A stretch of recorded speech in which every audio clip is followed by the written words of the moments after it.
Assalamualaikum warahmatullahi wabarakatuh. Perkenalkan, nama saya Nurul Fitri Aulia dengan NIM 1198030201 akan menyampaikan jawaban ujian tengah semester mata kuliah Sosiologi Komunikasi. Mengenai pertanyaan pertama, langsung saja. Ini apa sih penjelasan mengenai sosiologi, komunikasi, dan juga sosiologi komunikasi? Jadi, sosiologi ini tuh merupakan ilmu yang membahas perilaku sosial antara individu dengan individu, individu dengan kelompok, dan juga kelompok dengan kelompok, yang di dalamnya membicarakan tentang apa sih itu masyarakat, yang di dalamnya terdapat struktur dan karakter masyarakat, problematika masyarakat, dan juga fenomena sosial dan gerakan masyarakat. Sedangkan komunikasi itu sendiri adalah proses penyampaian makna dari satu entitas kelompok ke kelompok lainnya melalui penggunaan tanda, simbol, dan juga aturan semiotika yang dipahami bersama. Jadi, komunikasi itu merupakan suatu aktivitas penyampaian informasi, baik itu berupa gagasan, berupa ide, ataupun pesan dari satu pihak ke pihak yang lainnya yang dilakukan secara langsung ataupun tidak langsung. Jadi, sosiologi komunikasi adalah proses interaksi sosial dalam masyarakat yang saling mempengaruhi antara terjadinya pengaruh dalam sisi positif dan juga negatifnya. Bila proses hubungan komunikasi dengan masyarakat itu berjalan positif, maka akan berlangsung secara elok. Namun sebaliknya, jika hubungan komunikasi dengan masyarakat itu cenderung negatif, maka akan menimbulkan dinamika kelompok sosial dalam suatu masyarakat. Lalu pertanyaan nomor 2 mengenai apa sih efek media bagi individu dan juga masyarakat, baik dari segi positif dan juga sisi negatifnya. Dari segi positif, media sebagai penyimpanan informasi dan juga penyampaian informasi sangat mudah diakses oleh masyarakat, oleh individu dengan sangat cepat, sehingga mempermudah kita mengetahui berita yang terjadi hari ini, tragedi kejadian hari ini, dan juga mempermudah bertukarnya informasi di berbagai seluruh dunia. Lalu media juga dapat menyambungkan silaturahmi dan memudahkan bagi orang yang memiliki sanak famili yang sangat jauh.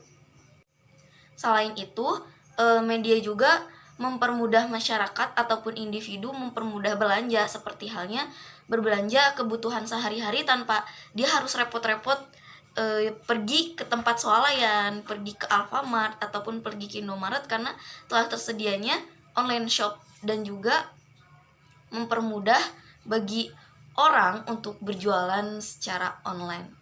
Sedangkan dari sisi negatifnya, media itu seringkali menjadi pemicu awal sebuah tindak kejahatan, seperti halnya penculikan, pembunuhan, pemerkosaan, dan juga penipuan, karena mudahnya orang lain untuk mengakses data diri orang lain. Dan juga media juga menjadi penghalang dalam hal bersosialisasi, karena penggunaan media sosial itu membuat orang untuk malas berkomunikasi dengan masyarakat sekitar. Jadi hidupnya tuh terpacu dalam media sosial.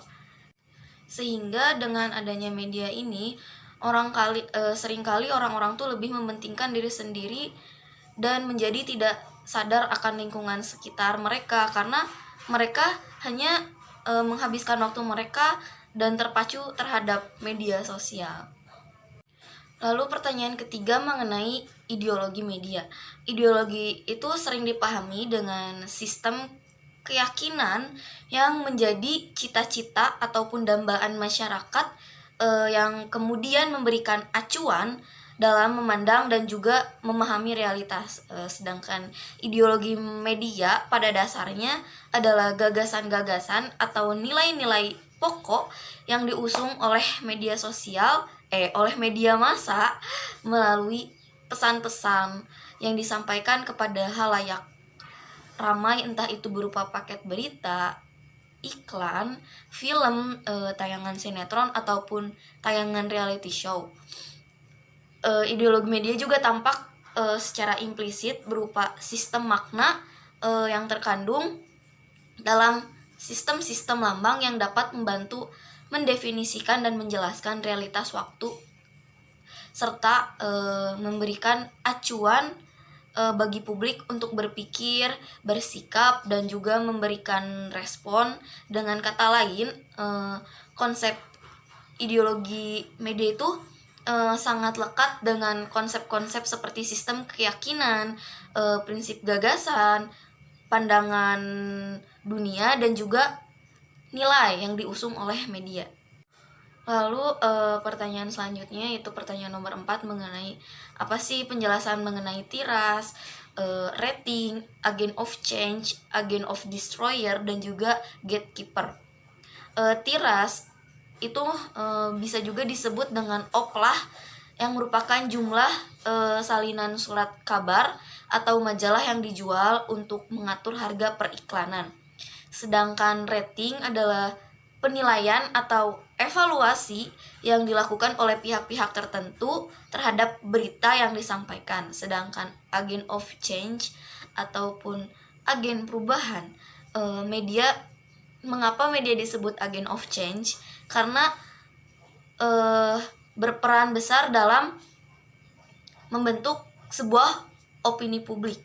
Lalu selanjutnya mengenai agent of destroyer atau agen perusak. Mengapa media disebut agent of destroyer? Karena seiring perkembangan teknologi media massa yang telah berpengaruh terhadap kehidupan masyarakat, di mana banyak tayangan-tayangan televisi yang tidak layak menimbulkan permasalahan dan juga membentuk budaya kekerasan terhadap masyarakat.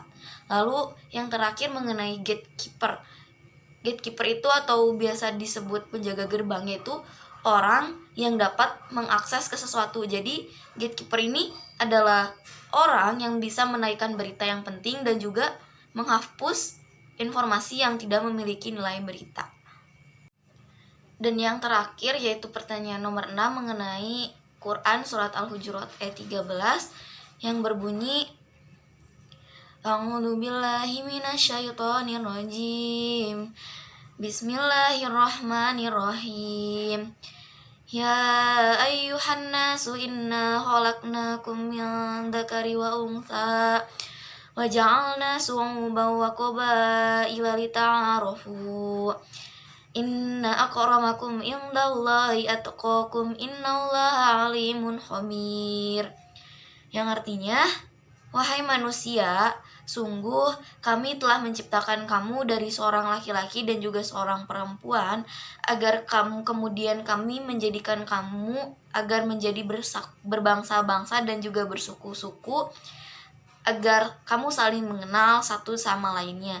Sesungguhnya yang paling mulia di antara kamu di sisi Allah ialah orang yang paling bertakwa. Sungguh Allah Maha mengetahui dan juga Maha meneliti.